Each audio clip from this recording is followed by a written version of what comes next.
अक्कलकोट तालुक्यातील जिल्हा परिषद व पंचायत समिती निवडणुकीत भाजपने एकूण मताधिक्याच्या जोरावर आघाडी घेतल्याचं स्पष्ट झालं आहे।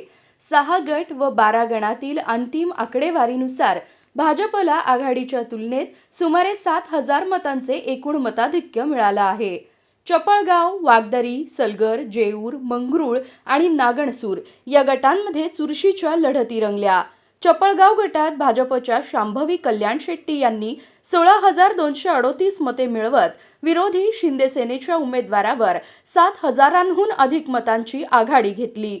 मात्र वागदरी गटात भाजपच्या राजश्री शेळके यांना 9,065 मते मिळाली असली तरी शिंदे सेनेच्या उमेदवाराने 12,493 मते मिळवत बाजी मारली।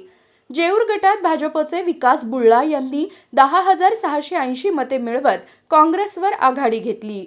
मंगरुळ गटात भाजपच्या स्वामींना 12,741 तर राष्ट्रवादी अजित पवार गटाला 10,131 मते मिळाली।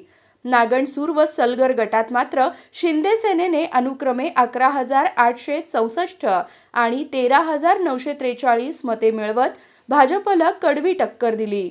एकूण 6 गटांमध्ये भाजपला 72,287 तर विरोधकांना 67,282 मते मिळाली असून गट पातळीवर 5,002 मतांची आघाडी मिळाली आहे।